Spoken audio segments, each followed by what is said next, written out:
rewarding your purpose is the reason you're here on Earth. It's the thing that you were built for. So it's an incredibly important thing to figure out because it's the thing that guides you. Without a purpose, you'll feel lost. You'll have no North Star. Your life will feel meaningless.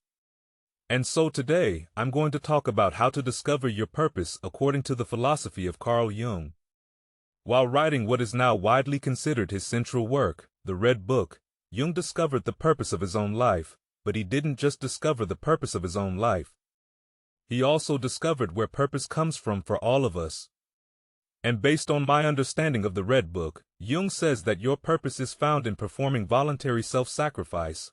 What would you willingly sacrifice yourself for? This means that your purpose isn't found in money, cars, clothes, status, or any other self-serving pleasure. But rather, your purpose is found in the thing that you would willingly suffer, for your purpose lies in serving something that you deem as greater and more valuable than your own existence. But what if you can't find anything greater or more valuable than your own existence? Then you'll experience life as meaningless and empty. A modern proverb states that life only promises us two things: death and taxes. And what does that mean? It means that life demands a sacrifice from us. All death and taxes are both a form of self-sacrifice. All life is born to be sacrificed in some way. We're not getting out of this thing called life without sacrificing ourselves in some way. Even the food that we eat is in some way sacrificed for our own continued existence. And so, if you have nothing greater than yourself to sacrifice your time and energy for, you end up investing all your life force into yourself. But since you eventually have to be sacrificed, all the energy that you invest in yourself essentially just goes to waste. And so if all your energy is just going to be wasted, that makes your life meaningless. Without a North Star or purpose outside of yourself, your life just becomes empty and meaningless suffering. But if you find something worth sacrificing yourself for, worth serving and dedicating your life to, then your suffering becomes meaningful. And when your suffering becomes meaningful in some way, as both Friedrich Nietzsche and Viktor Frankl have noted, it ceases to be suffering. And you know, this idea is true when you see it. If you see someone willing to sacrifice themselves for something greater than themselves, you tend to think that that person has found their purpose. When Socrates was imprisoned by his people, he had a chance to run and escape. But he willingly sacrificed himself for the principles of truth, justice, and honor by sacrificing his own life.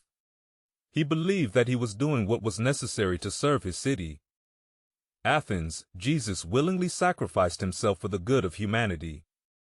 And Cato, who in some ways can be thought of as the Roman Socrates, sacrificed his life as a final resistance against Caesar's rule because he refused to serve under someone he viewed as a tyrant. He sacrificed himself for the principles of liberty and freedom. And regardless of what you think of these three names, there's one thing that you can't deny: these men all had a purpose. They were on a mission. And the reason you know that is because they all found something more important than themselves that they thought it was worth sacrificing their own lives for. But we don't need to go to big historic examples to find people who found something worth sacrificing themselves, for this happens every day. There are mothers who sacrifice themselves for their children, missionaries for their church, cops for justice, activists for equality, and soldiers for freedom every day. People find something worth sacrificing themselves for, and by doing so they discover their own purpose.